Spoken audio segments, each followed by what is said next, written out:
Shalom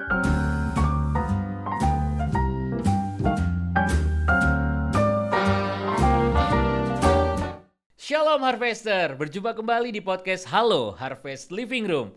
Di Halo kali ini Bagus nggak sendirian karena sudah bersama dengan Resa.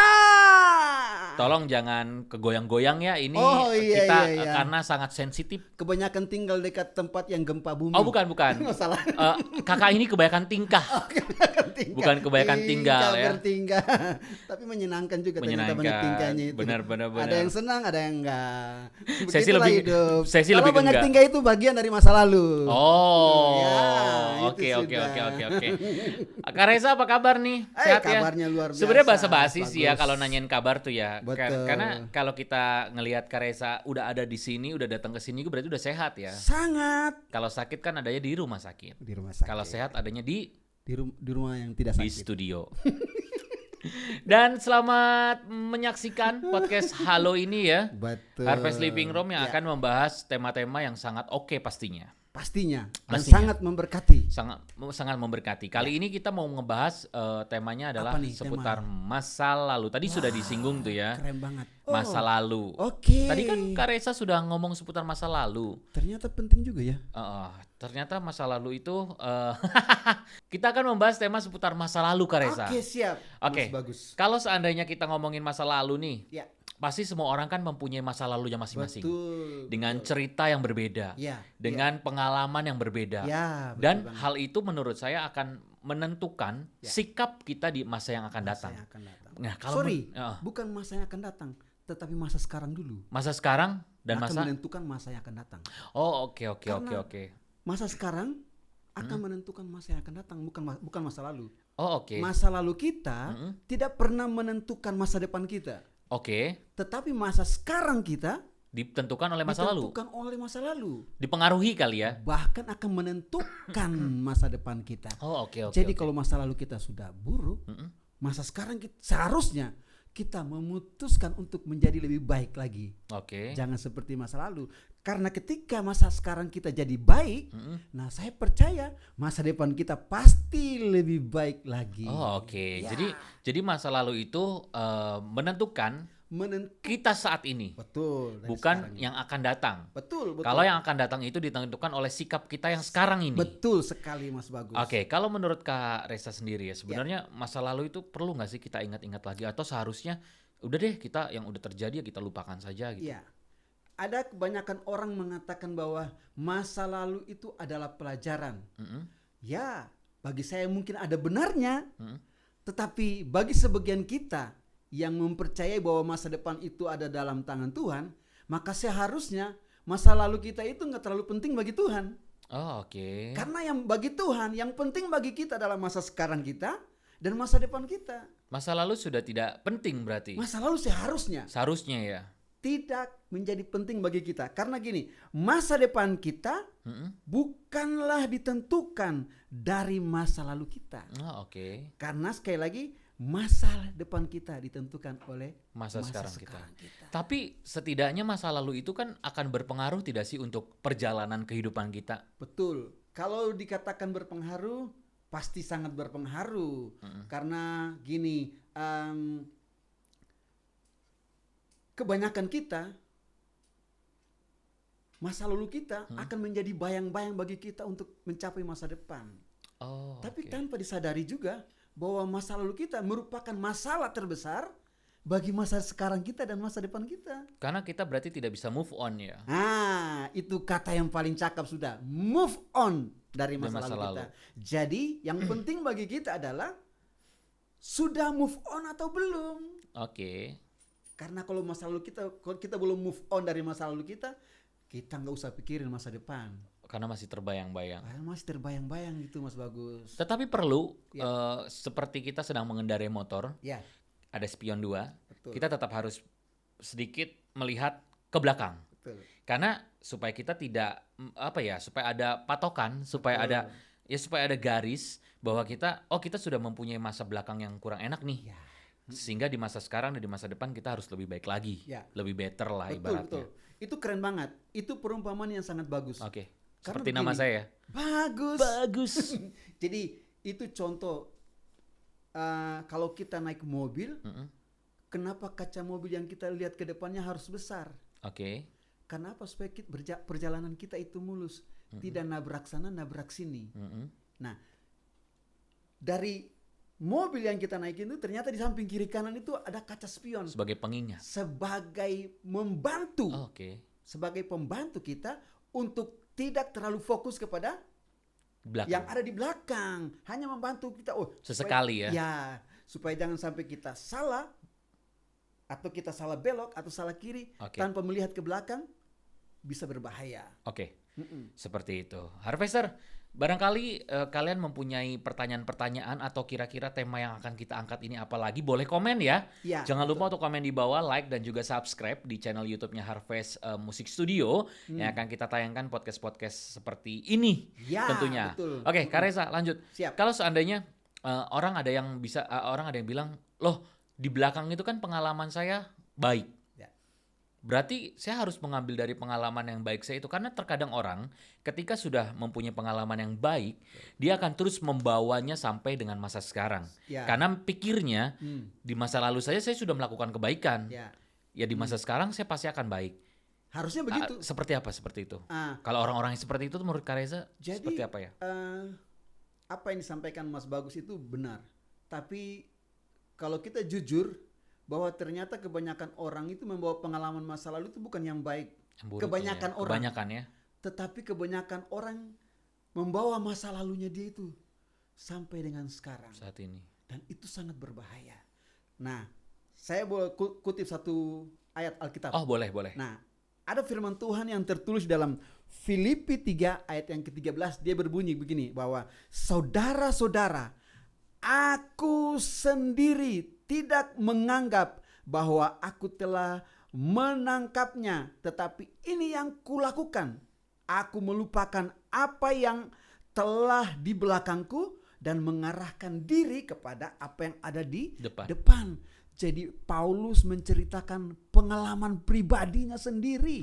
Bagaimana kehidupan Paulus zaman dulu yang begitu bejat, yang begitu jahat, yang begitu narsis. Oke. Tetapi waktu dia berjumpa dengan Yesus, wow, dia mengalami perubahan yang sangat drastis. Makanya dibilang gini, aku melupakan apa yang ada di dalam. Apa yang kuanggap untung, sekarang kuanggap rugi karena pengenalan akan Kristus. Oh, oke. Wow, itu keren banget. Jadi kita harus belajar dari orang-orang yang gagal di masa lalu Dan sukses. dan sukses di masa sekarang dan yang masa depan. Oke. Jadi itu sangat contoh, salah satunya Rasul Paulus ini. Ya. Dia belajar dari masa lalu yang buruknya dan dia tidak mau mengulang lagi Untuk jatuh ke lubang yang sama ya. jatuh ke lubang yang sama. Ada satu tokoh juga di Perjanjian Lama, Kak Reza, yang saya kutip ya, yang saya ikutin ceritanya, itu adalah Yusuf. Ya, betul. Yang dia dibuang Keren. oleh Betul itu. saudara-saudaranya dan dia menjadi pemangku Betul. kekuasaan. Ya. Dan akhirnya ketika ada saudara-saudaranya datang, ya. dia tidak ada rasa kepahitan, Betul. dia tidak ada rasa benci, dendam, bahkan malah menyuruh saudaranya untuk makan bersama. Betul. Itu adalah salah satu pribadi yang mungkin menurut saya adalah salah satu yang patut dicontoh karya saya. Karena begini Mas Bagus, Yusuf punya pengalaman yang buruk. Betul, sangat Tapi buruk. dia tidak membawanya ke masa zaman dia hidup. Betul. Karena apa? Dia mengalami perjumpaan pribadi dengan Tuhan kok. Oke. Jadi waktu dia mengalami pengalaman pribadi berjumpa dengan Tuhan, secara otomatis Tuhan merubah dia. Dari cara berpikir, Cara sudut pandang. semua dia berubah. Akhirnya akibat dari pengalaman perjumpaan itu, dia mengalami Kristus, dia mengalami Tuhan dalam kehidupan dia, sehingga dia mempunyai hati untuk bisa mengampuni. Betul, Mengampuni saudara-saudara dia betul, yang pernah niat bahkan melakukan kejahatan, bahkan menjual Yusuf. betul. Tetapi apa yang terjadi dengan Yusuf? Dia belajar dari masa lalunya dia, dan dia menjadi orang salah satu yang tersukses di Mesir pada saat itu. Pada saat wow, zamannya, itu ya. keren banget. Betul. Dan ada satu Ya. juga pengalaman, ini saya ambil dari sosial media ya. Ya, Ada beberapa yang viral di Twitter itu. Jadi seorang anak yang broken home. Jadi dia dari kecil ini dia tidak diasuh atau tidak disayang oleh keluarganya. Wow. Bapak ibunya berpisah, Ya. saudara-saudara. Oh, ini dia anak satu-satunya, anak tunggal satu-satunya. Dan dia mengalami hal yang sangat buruk dalam hidupnya. Dan kebetulan si orang ini sudah meninggal. Ya. Dan kenapa dia meninggal? Karena dia ini adalah meninggal gara-gara penyakit, Om. Dia jadi karena masa hidupnya itu dia tidak mengalami hal yang baik. Akhirnya dia terjerumus dalam dosa, yaitu dosa LGBT. Oh. Nah, itu jadi dia ini seorang laki-laki, Om. Karesa maksudnya ulangin. Dia ini seorang laki-laki dan dia terjerumus dalam dosa LGBT. Sampai segitunya. Sampai segitunya karena tidak ada bimbingan daripada orang tua. Di masa lalunya dia mengalami trauma-trauma yang sangat membuat dia sampai dengan dia besar, dia menyalahkan bahwa keadaan dia sekarang adalah pengaruh daripada masa lalunya dia. Dan dia pun sampai ada kepahitan dalam dirinya bahwa hal ini terjadi karena keluarga saya. Saya mengalami HIV, saya mengalami penyakit HIV AIDS, penyakit menular seperti itu karena faktor keluarga yang tidak mensupport dengan ajaran-ajaran kehidupan, ajaran-ajaran agama. Jadi dia terjerumus dalam dosa LGBT.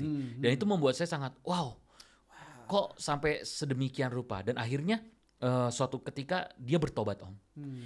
Dia bertobat, setelah bertobat itu dia bilang bahwa ini dari kalangan saudara kita juga kalangan Muslim, bahwa dia itu mau umroh naik haji, mau umroh atau naik haji saya lupa. Dia akan naik umroh dan naik haji dan dia akan pengen meninggal dalam keadaan di sana. Ya ampun, sampai seperti itu. Karena kalau udah meninggal di tanah suci itu katanya kan tidak boleh dibawa pulang lagi ke tanah air karena harus dimakamkan di sana. Jadi ketika dia sudah berdoa dan doanya itu dikabulkan dan dia berangkat ke tanah suci bahkan untuk naik haji atau umroh saya lupa. Dan saat itu dia setelah berdoa dia meninggal di sana. Oh, berarti itu udah niat hatinya. Niat hati. Jadi itu adalah sebuah pengalaman yang sangat luar biasa pengalaman dan spiritual, terjadi kebanyakan di generasi kita sekarang seperti itu.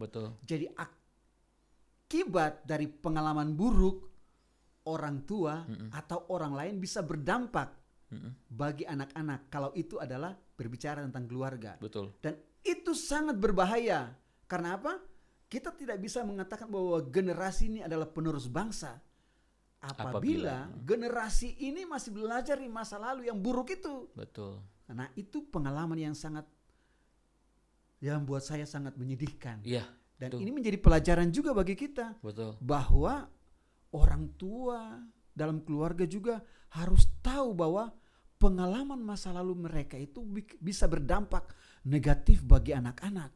Mungkin salah satu yang diceritakan tadi bisa jadi LGBT, bisa lari ke narkoba, pergaulan seks bebas, pergaulan-pergaulan yang tidak benar. Bahkan hal yang mengerikan bisa terjadi apabila kita tidak memberikan contoh dan teladan bagi. Tapi satu hal yang saya mau katakan begini. Kesalahan bagi kita adalah kita terlalu bergantung kepada pengalaman orang lain. Nah, kesalahannya apa?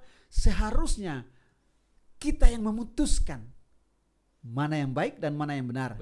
Kita harus memasukkan, kita harus memberikan informasi, kita harus menyimpan data di dalam memori kita. Seharusnya sesuatu yang positif. Tapi kita bertanya gini, tapi kan saya mengalami, ini pengalaman buruk. Tapi saya mau kasih tahu buat kita, buat pemirsa Harvester semua bahwa yang memutuskan kita menjadi baik atau tidak adalah diri kita sendiri. Contoh adalah Yusuf. Iya kan? Yusuf di tengah keluarga yang orang yang paling dekat dengan dia. Yang berusaha untuk membunuh dia. Dan menghancurkan dia. Tapi Yusuf memilih sikap hati yang benar. Karena sudah mengalami perjumpaan dengan Tuhan itu ya.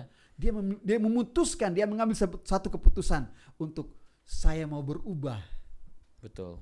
Dan saya mau mengampuni orang-orang yang pernah melakukan menyakiti dia di masa lalu.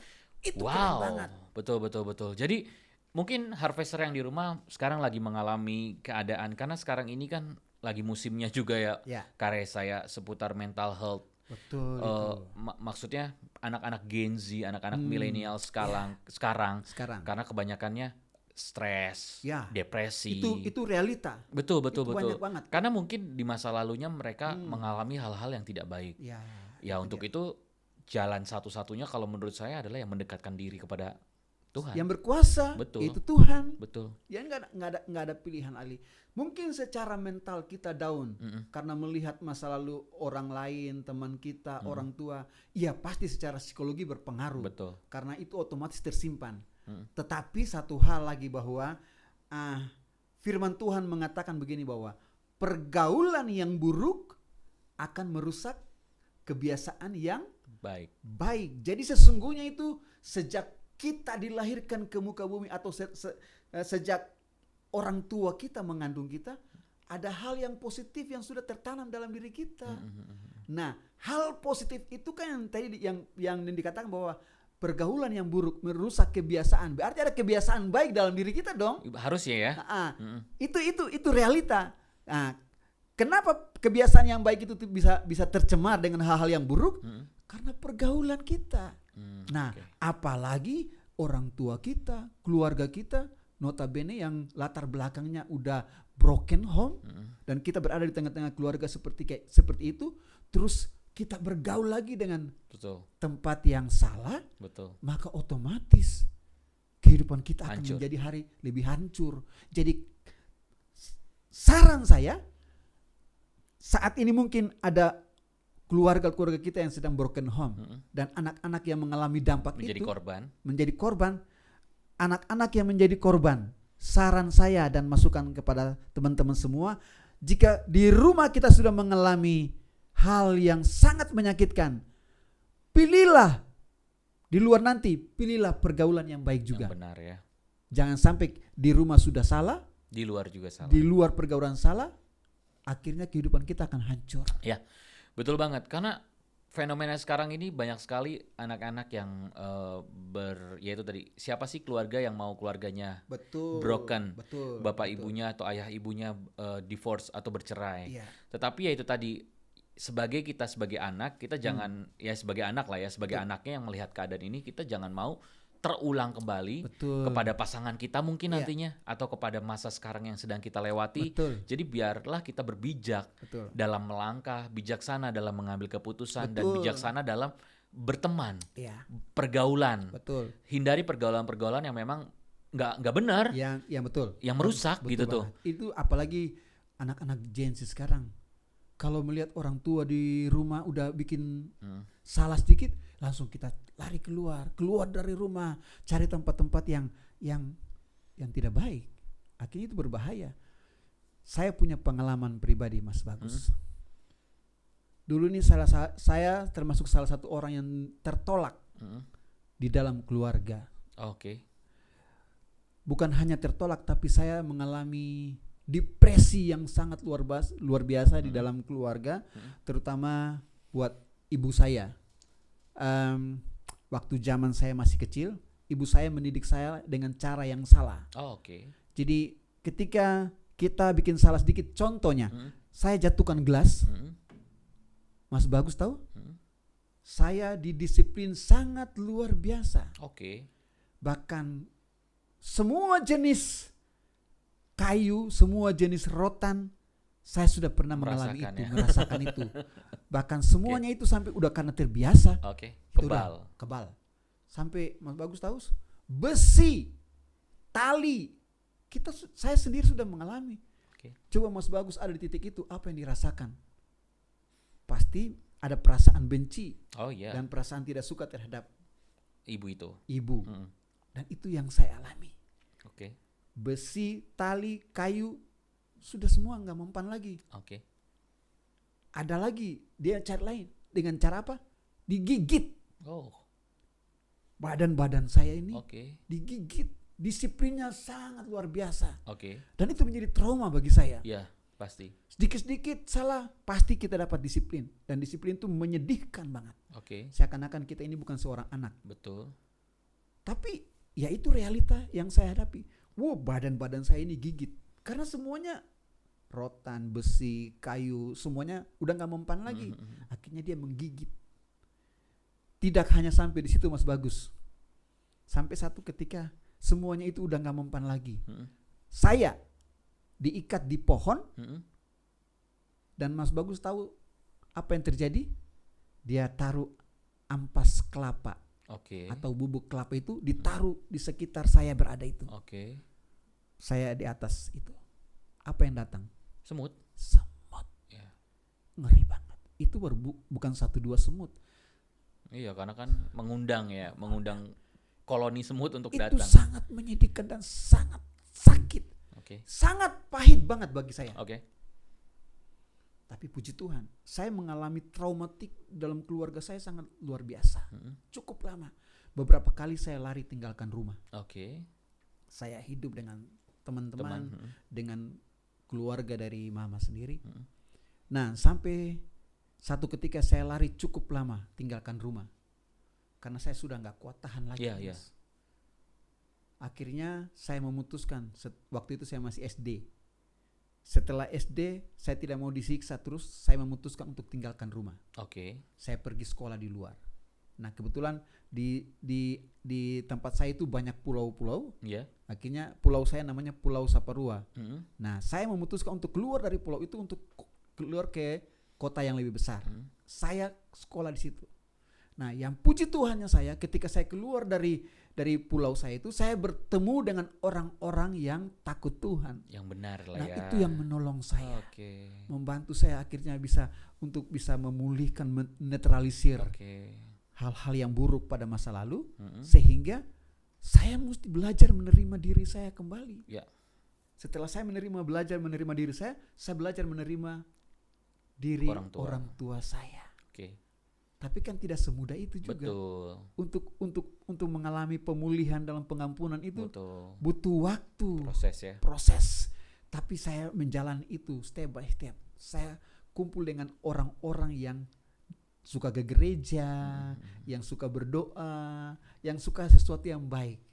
Akhirnya saya terpengaruh oleh kebiasaan yang baik. Kebiasaan yang baik itu. Akhirnya puji Tuhan, karena pertemuan dengan orang-orang itulah, sampai satu ketika saya memutuskan untuk pergi kuliah. Setelah saya lulus dari SMA, saya kuliah, dan saya kuliahnya hamba Tuhan. Kenapa? Saya berjumpa dengan orang-orang yang baik dan akan membimbing saya. Akhirnya saya memutuskan untuk mengambil keputusan untuk berada di tempat yang baik dan benar.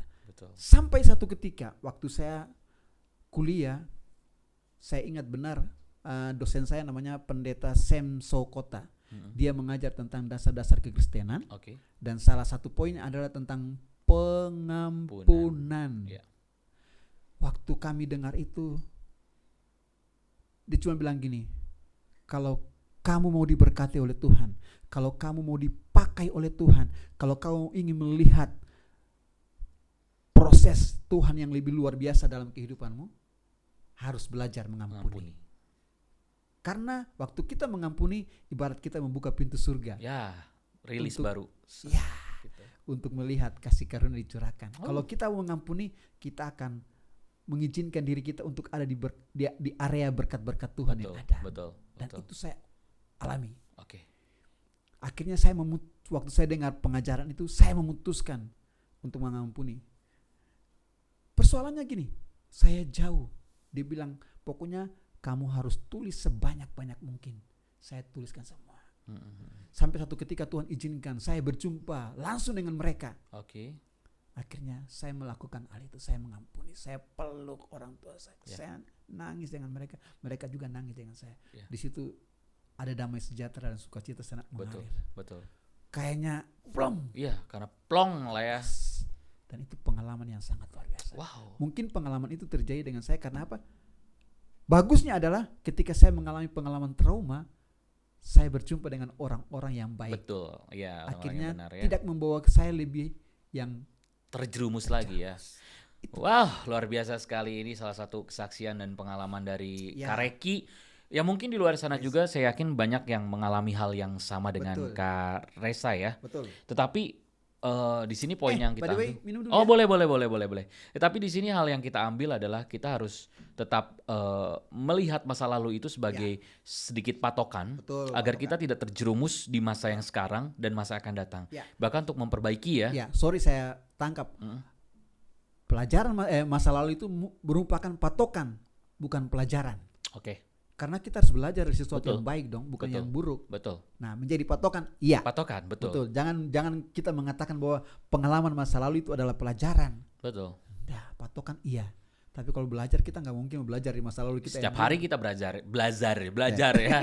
Setiap hari, every day. Ya, Setiap hari harus. ini kita harus tetap belajar. Betul. Sampai kapanpun kita nggak bakalan pernah berhenti Betul. untuk belajar, untuk Ya. mencari kebenaran. Ya. Karena memang itu yang harus kita lakukan di akhir-akhir zaman ini ya. Betul. Kita nggak tahu kapan zaman ini selesai. Ya. Tapi dari tanda-tandanya sih sudah banyak. Kelihatan Sudah banget. kelihatan kalau kita membedah di kitab Wahyu. Tapi Sudah kelihatannya banyak banget. mesti kita bahas tuh. Harus nih, tapi mungkin di lain episode ya Kak ya. episode. Oke, Harvester di rumah yang ada lagi Ya. menyaksikan kita sampai selesai ini. Wah, sampai selesai kita nggak kerasa ya. Ini sudah berapa menit kita berlalu. Semoga pengalaman-pengalaman yang dibagikan kita kali ini Iya. menjadi suatu Pengalaman pribadi ya, juga untuk kita belajar ya. untuk kita belajar dan mungkin apa yang hal baiknya bisa diambil, silakan diambil. Ya. Semua masalah itu pasti ada jalan keluarnya. Pasti. Pasti, itu pasti. Ya. Asalkan kita mau berusaha untuk move on, Ya. untuk mau berpindah dari masalah itu. Jadi Betul. titik poinnya bukan masalahnya, Ya.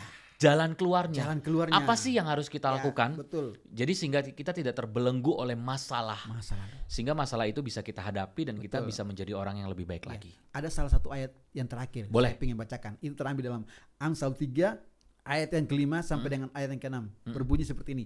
Percayalah kepada Tuhan dengan segenap hatimu dan janganlah bersandar kepada pengertianmu sendiri.